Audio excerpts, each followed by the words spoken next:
capítulo 12, versículo de 1 a 7. Gênesis, capítulo 12, versículo de 1 a 7. O tema da pregação de hoje é mudança. Vamos falar sobre mudança. As mudanças, que Deus nos chama a realizar e que às vezes são difíceis.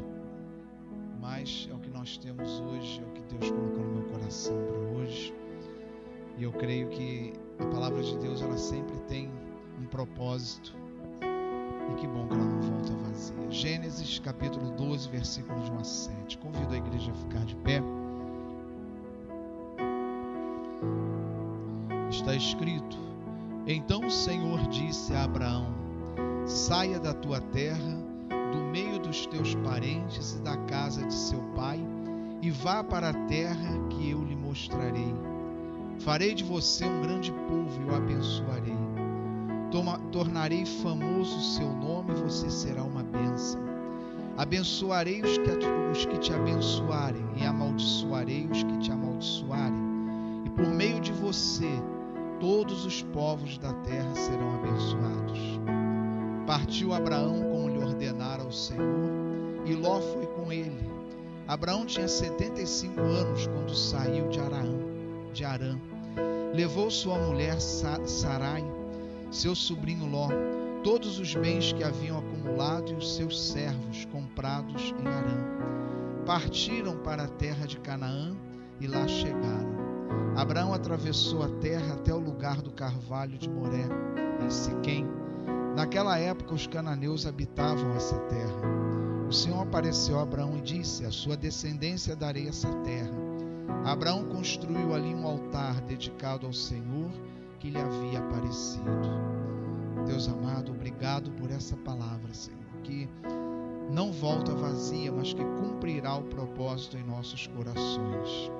Abençoa, Senhor, as nossas vidas e transforma com essa palavra todos nós, Senhor, que estamos aqui, aqueles que serão alcançados por essa gravação. Que o Senhor esteja abençoando. Usa a minha vida como instrumento nas tuas mãos. Amém. Podeis assentar.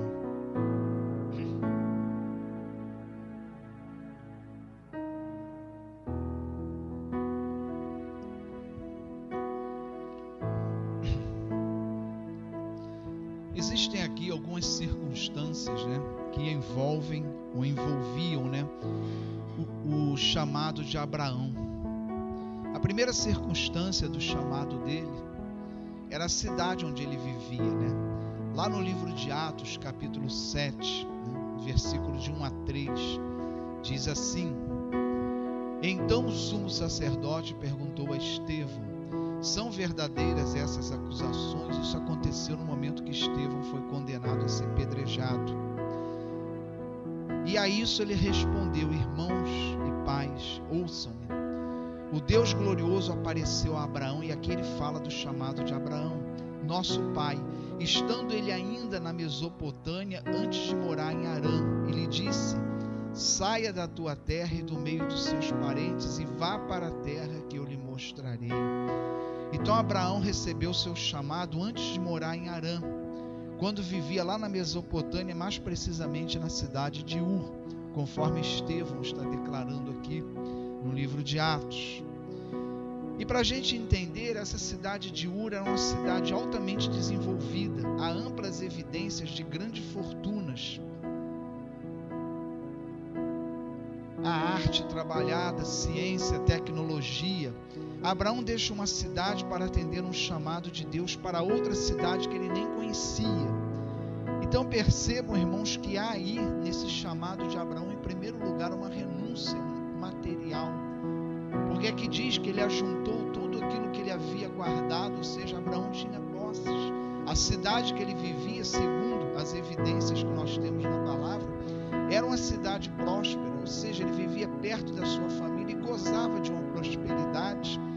E Deus o chama a sair dali para ir para uma cidade que ele nem conhecia, sequer ele conhecia.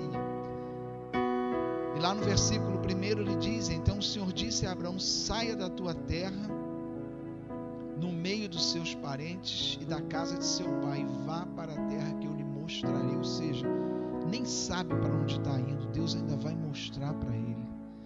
Então a primeira renúncia dele aí foi uma renúncia material.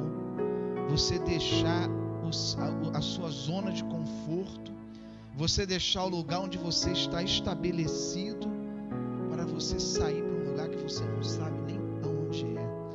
Então já o primeiro aspecto já era um desafio para Abraão.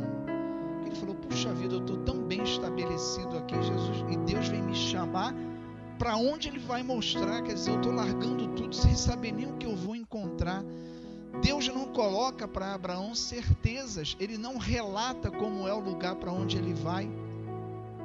Deus chama Abraão a deixar tudo que ele tem para ir para onde ele não sabe. Deus não entra em detalhes, porque você, quando chama alguém para algum lugar, você vai para lá, mas é assim, você até tenta compensar de alguma forma para ser atrativo para a pessoa aí, mas Deus não se preocupou em fazer isso. Deus falou: deixa tudo, deixa seus parentes, deixa a tua cidade onde você está estabelecido até de uma forma próspera, e vai para onde eu te mostrarei. Ou seja, não sabe como é, aonde é, para onde eu mostrarei. Um desafio muito grande para Abraão. Mas não fica só isso. Ele é chamado a deixar a família com quem ele vivia, né? Porque ele diz: olha, sai da tua terra, do meio de seus parentes, deixa todos os parentes, da casa de seu pai.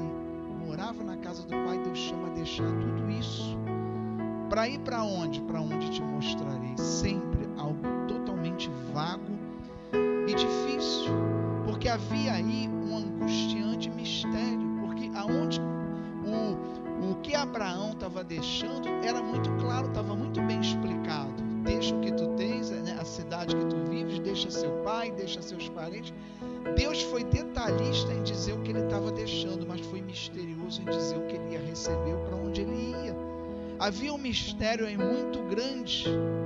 E se isso não bastasse, Deus ainda faz uma promessa que era totalmente incoerente com a realidade de Abraão. Ele diz assim no versículo 2: farei de você um grande povo e o abençoarei, tornarei famoso o seu nome e você será uma bênção. Como Abraão poderia ter uma descendência, ter um grande povo, se a sua mulher é estéril, se ele tinha idade avançada? Quer dizer, uma promessa totalmente incoerente. 75 anos que Abraão tinha e sua mulher não podia ter filhos. Aí Deus vem: não, larga tudo que você tem, vai para lá que eu farei de você um grande povo. Como?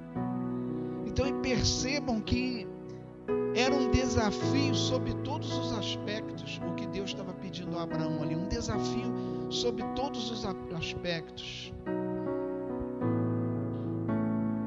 E em meio a toda essa situação, o que Abraão fez? Mostrou a fé dele. Abraão tinha tudo para dizer não.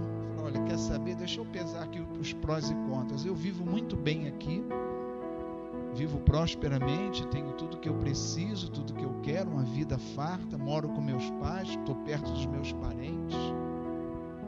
Deixa eu ver o que eu vou receber em troca. Eu vou para um lugar que ele vai dizer onde é ainda, para ter descendentes. Eu sendo idoso e minha mulher estéril, não tem pé nem cabeça isso. Não vou não, muito obrigado, vou ficar aqui, porque não vou trocar o certo pelo duvidoso, mais do que duvidoso, quase impossível. Mas a resposta de Abraão foi uma resposta de fé. Ele não questionou, ele viu toda a incoerência daquele chamado de Deus, viu um certo mistério, até de certa forma absurdo, que Deus estava propondo a ele, mas ele em momento nenhum questionou. Se Deus chamou, eu vou fazer. E creio, irmãos, Deus já apresentou dessa forma para Abraão como um mistério. Deus em momento nenhum se preocupou em descrever o que ele ia receber, ou como seria essa cidade, onde era e como ele seria estabelecido, justamente porque Deus queria provar a fé de Abraão. A fé que o tornou conhecido através de gerações, a fé que fez com que todas as gerações fossem abençoadas. Essa fé Deus leva a Abraão a mostrá-la aqui, quando faz um chamado dessa forma. E Abraão, ele não recuou. Tanto assim que Paulo fala a respeito da fé de Abraão.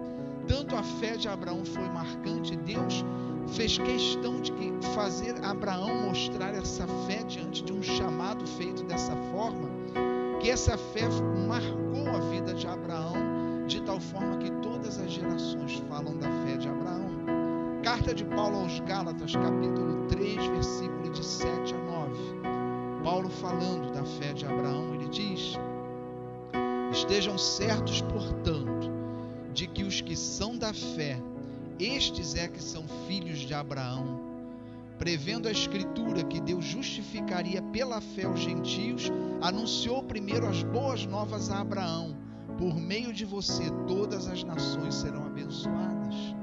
Paulo fazendo a referência: assim os que são da fé são abençoados juntamente com Abraão, homem de fé. Olha a declaração de Paulo acerca de Abraão, homem de fé. Paulo reconhecendo, porque Abraão mostrou a fé diante do chamado de Deus. Um homem que não agiu pela razão, não agiu pela lógica humana, porque a fé nos leva a contrariar a lógica. A fé nos leva a contrariar a nossa razão. Porque muitas vezes Deus nos chama a coisas que nos parecem impossíveis, a coisas que não nos parecem lógicas ou que nos pareça bom senso, porque aí é que nós temos que mostrar a nossa fé. Porque aquilo que Deus nos chama é aquilo que Ele só pode realizar. Tiago também, capítulo 2, versículo 23 diz: cumpriu-se assim a Escritura que diz: Abraão creu em Deus e isso lhe foi creditado como justiça, e ele foi chamado amigo de Deus. Pela fé, pela atitude de fé de Abraão, gerações foram abençoadas, pois tudo que Deus prometeu, ele cumpriu, ainda que Abraão não vivesse para ver o cumprimento da promessa de Deus. Essa promessa se cumpriu. Deus não falhou na sua promessa. Assim como Abraão, irmãos, todos nós também temos o nosso chamado. A gente vê essa passagem, inquestionável a fé de Abraão, um homem que está muito bem instalado, junto com seus familiares. Deus chama ele a deixar tudo, para ir para um lugar que ele não sabe onde é, para ter uma descendência, ele sendo idoso e a mulher estéril, tudo muito mal explicado, muito misterioso. E Deus, e veja bem, o chamado de Deus aí não é algo simples. Olha, a partir de hoje você deixa de fazer isso. Não, Deus está pedindo uma coisa drástica, uma mudança de vida radical. Você deixar tudo para ir embora para um lugar que você não sabe onde é. Não é coisa pequena que Deus pediu a Abraão, não. Foi uma mudança radical que envolvia a vida dele toda. As pessoas adoram aquele louvor: entra na minha casa, entra na minha vida, mexe, como é que é? Mexe com a minha estrutura, não sabe o que está pedindo. Ai de você, se Deus pedir para você mudar a tua estrutura de vida, porque Ele vai mexer com tudo. Não foi um pedidozinho à toa, não. O que Deus fez aqui na vida de Abraão foi uma mudança radical que mexeu com a vida toda de Abraão. E creio, irmãos, Deus nos chama também. Todo cristão, ele tem um chamado. Evangelho de Marcos, capítulo 16, versículos de 14 a 20, o nosso chamado. Evangelho de Marcos, capítulo 16, versículos de 14 a 20. Está escrito: mais tarde Jesus apareceu aos 11 enquanto eles comiam. Censurou-lhes a incredulidade e a dureza de coração, porque não acreditaram que o tinham visto depois de ressurreto. Essa é uma das aparições de Jesus depois de ressuscitado. E disse-lhes: vão pelo mundo todo e preguem o evangelho a todas as pessoas. Quem crer e for batizado será salvo, mas quem não crer será condenado. E ele continua: estes sinais acompanharão os que crerem em meu nome, expulsarão demônios, falarão novas línguas, pegarão serpentes, e se beberem algum veneno mortal, não lhes fará mal nenhum. Imporão as mãos sobre doentes, e esses ficarão curados. Depois de ter lhes falado, o Senhor Jesus foi elevado ao céu, assentou-se à direita de Deus.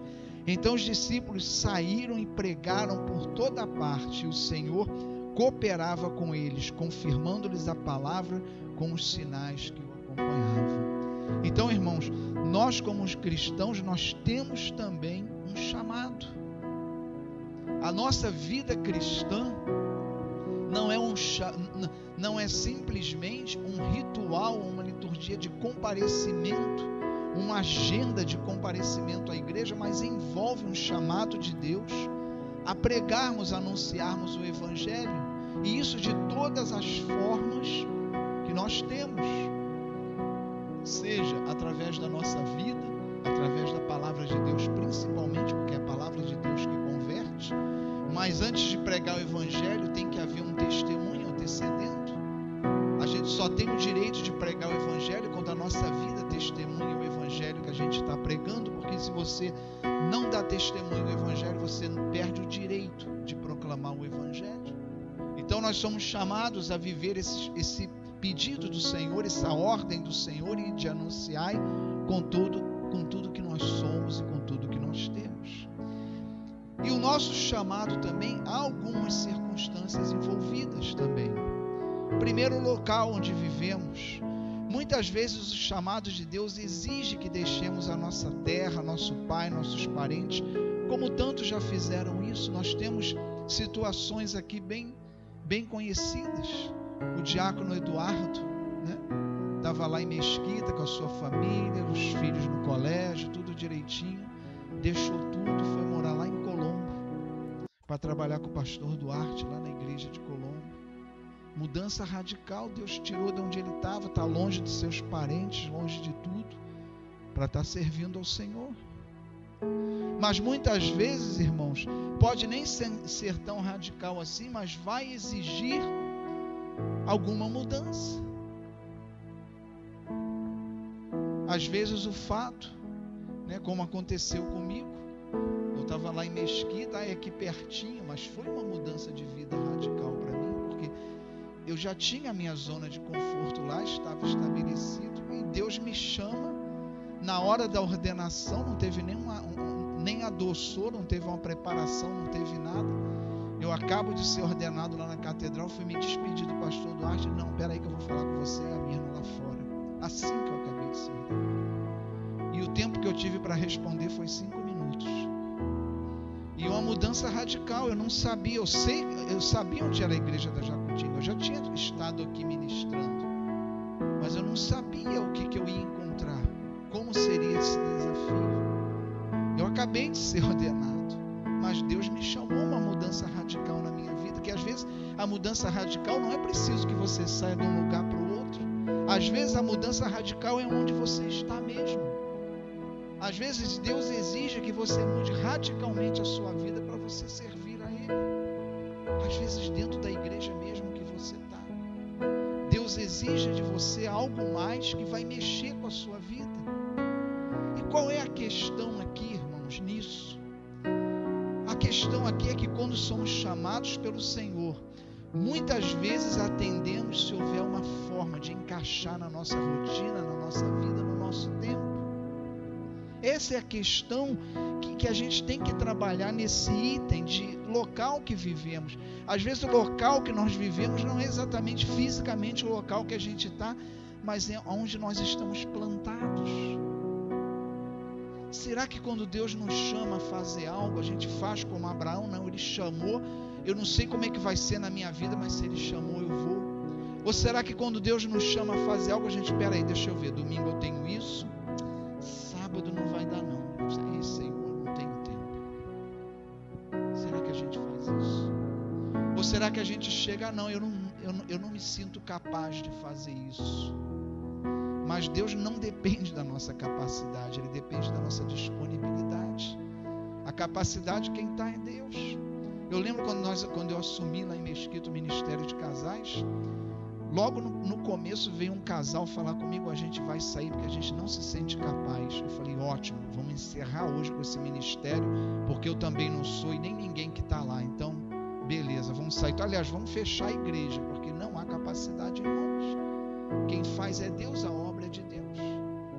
Eu tenho orado aqui, quando eu oro todos os dias por vocês e por essa igreja, eu falo, Senhor, a obra é tua, não é minha.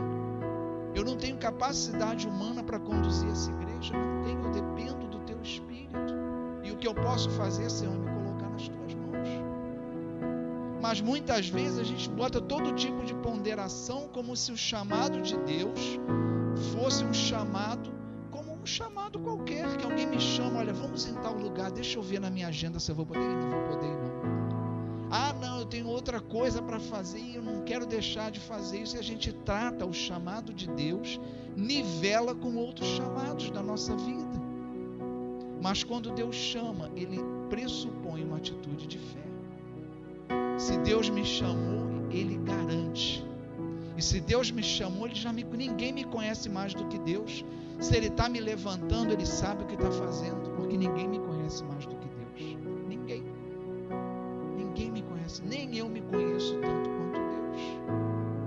Então, quando Deus nos chama, irmão, será que a gente tem a coragem e a fé que Abraão teve? De não ponderar, de não pesar, de não avaliar, mas se Deus chamou, estou aqui, Senhor, e vou fazer. Porque é isso que Deus espera de nós quando Ele nos chama. Atitude de fé. E creio, irmãos, que uma atitude assim é muito abençoada por Deus. E Deus não foi claro com Abraão para onde ele ia, o que ia acontecer, mas uma garantia Ele já deu a Abraão, que ele seria próspero. O que Ele disse aqui? Olha só: farei de você uma grande nação, você será famoso, todos que te abençoarem serão abençoados. Olha o que Deus está prometendo, Ele já está prometendo bênção. Deus não foi detalhista para onde ia, mas a bênção estava garantida, que Deus falou, vou te abençoar. E, irmãos, quando Deus nos chama a fazer algo, se a gente tem uma atitude de fé diante dele, a gente vai ser abençoado. Isso é garantido. Deus vai nos abençoar. E a gente precisa ter esse cuidado. Uma outra questão, irmãos, um outro ponto do chamado de Deus na nossa vida é a família com quem vivemos. Vamos abrir Mateus capítulo 10, versículo 34, ou acompanhar aqui através da projeção. Mateus 10, de 34 a 37.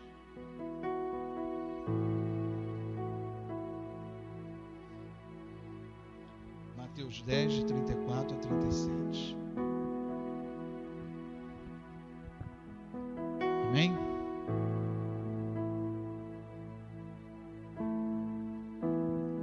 Está escrito: não pense, quem está falando é Jesus, não pense que vim trazer paz à terra. Não vim trazer paz, mas espada. Pois vim para fazer que o homem fique contra seu pai, a filha contra sua mãe, a nora contra sua sogra. Os inimigos do homem serão os da sua própria família.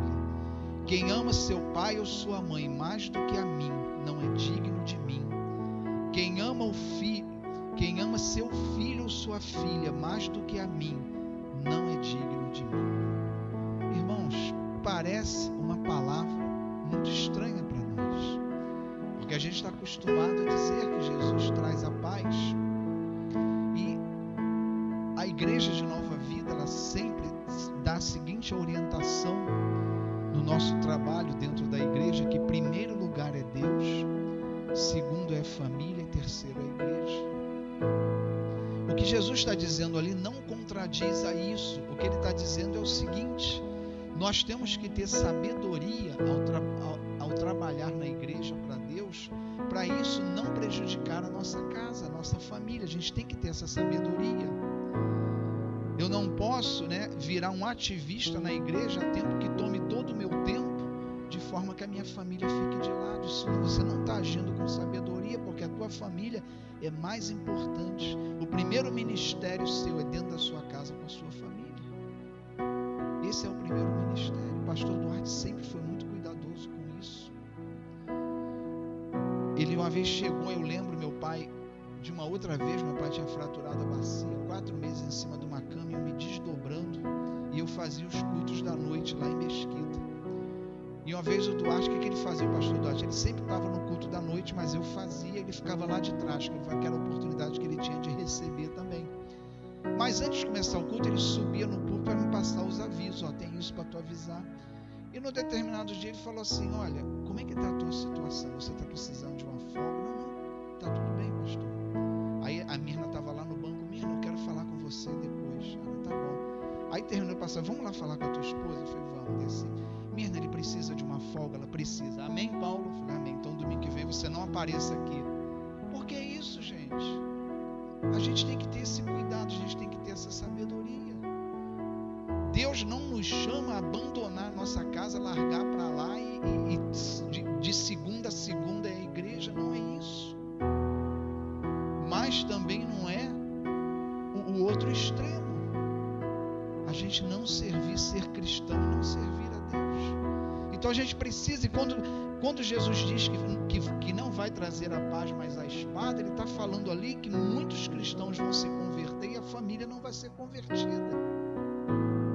E ele está falando, olha, a sua família está antes da igreja, mas não está antes de Deus. Se você se converteu, Deus é o primeiro na frente da tua família, de seu pai, da tua mãe, de teus filhos, de esposa, de marido. Deus está em primeiro lugar. Ou seja, eu tenho que ter a sabedoria de conduzir o meu trabalho na igreja com a minha família, para que eu não deixe a família de lado. Mas eu não posso negociar Deus ser o primeiro na minha vida. Isso eu não posso negociar. A minha fé em Deus, a minha obediência a Deus, a minha vida na mão de Deus e segundo a vontade de Deus, isso vai independer do que a minha família acha, do que ela queira para mim. Porque isso eu não posso negociar. Deus é o primeiro na nossa vida, é isso que Jesus está falando. Eu vim trazer a espada de visão para a família, que os primeiros inimigos estarão dentro da sua casa. Porque muitos se converteram e se converterão. E às vezes o primeiro obstáculo que encontrarão serão a própria família. Eu já tive testemunhos em gabinetes de pessoas que vivem situações difíceis dentro da sua casa porque se converteram. Já soube de casos de pessoas ser postas para fora de casa porque se converteu. Então é o que Jesus está falando aqui. A igreja não está na frente da família, mas Deus está. Ele é o primeiro na nossa vida. Continuando.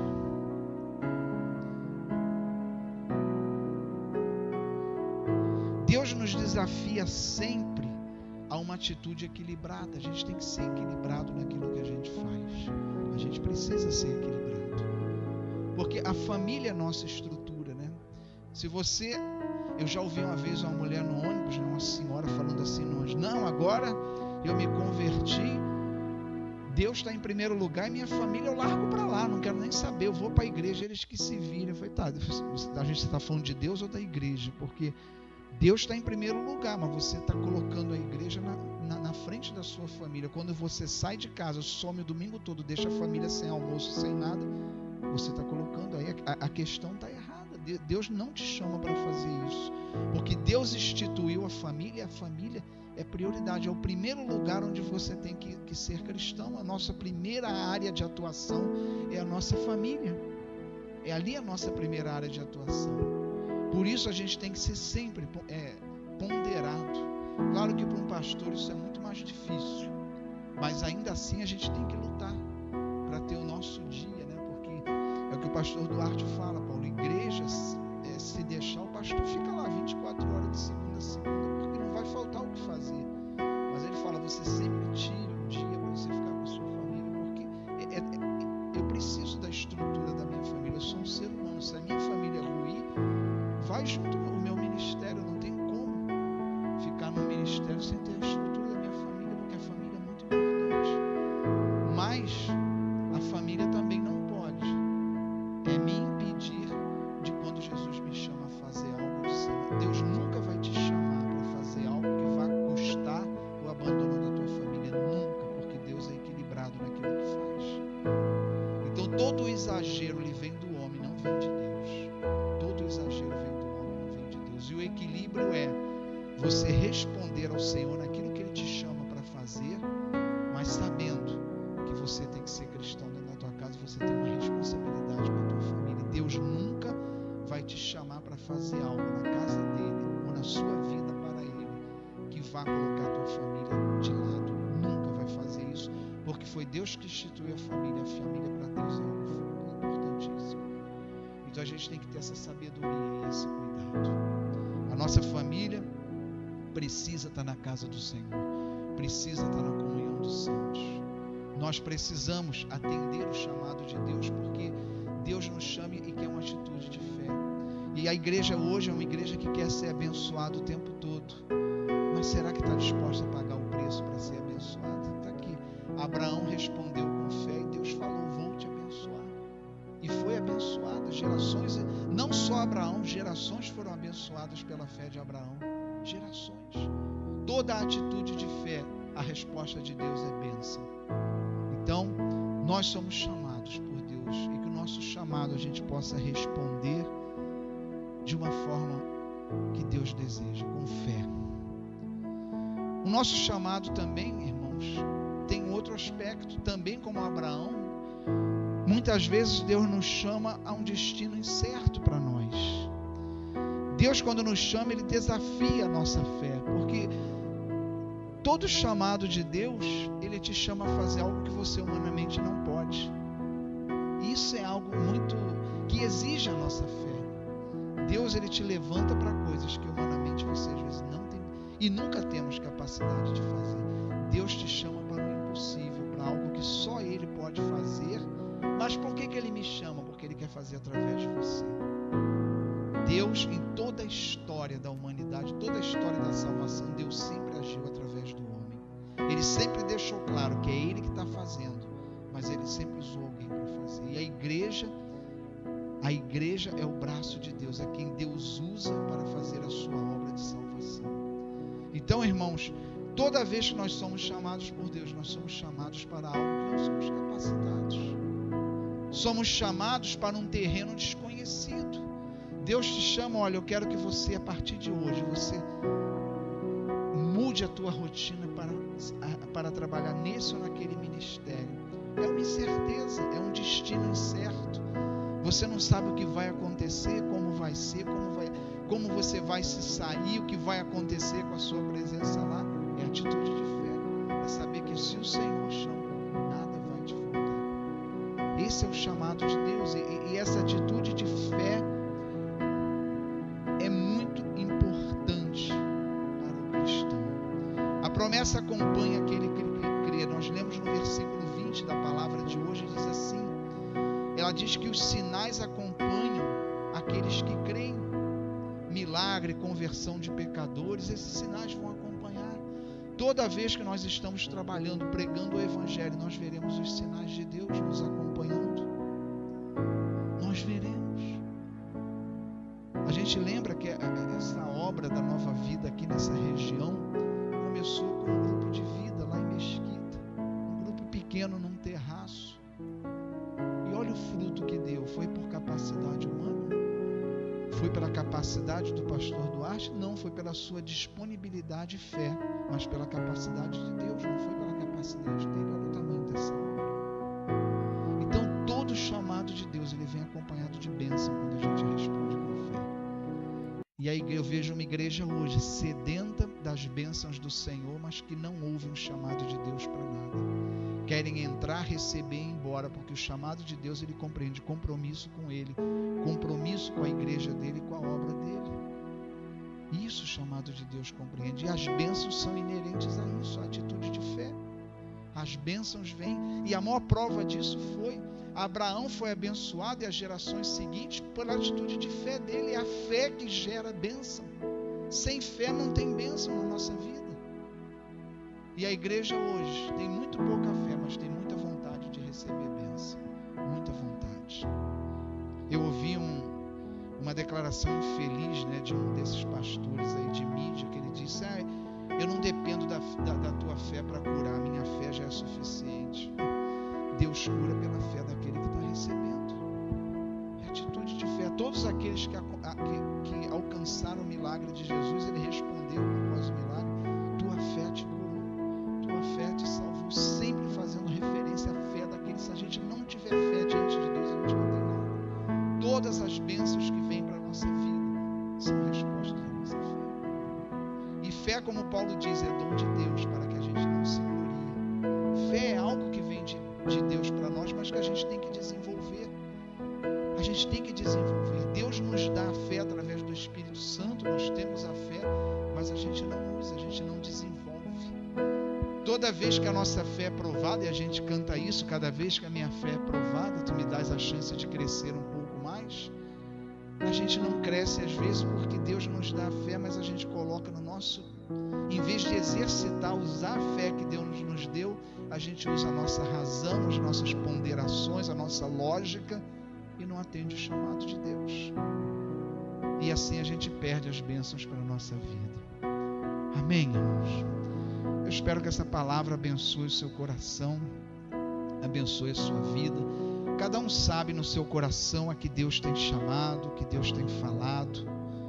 E creia, irmãos, tudo na nossa vida depende da fé. A vida do cristão, o justo viverá pela fé, ou seja, toda a nossa vida depende de fé, né? Vamos orar, encerrar o nosso culto, lembrando da nossa comunhão ali atrás, no nosso café da manhã, no momento que a gente vai fazer o sacrifício de degustar aquele café em prol da nossa comunhão, né?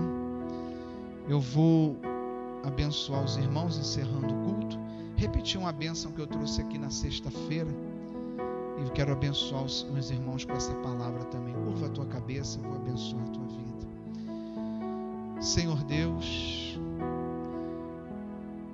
eu te peço, abençoa o teu povo aqui reunido. Que o Senhor Deus te guarde de todo mal, que Ele te livre de todos os perigos, que Ele te perdoe, te cure e te dê a sua paz.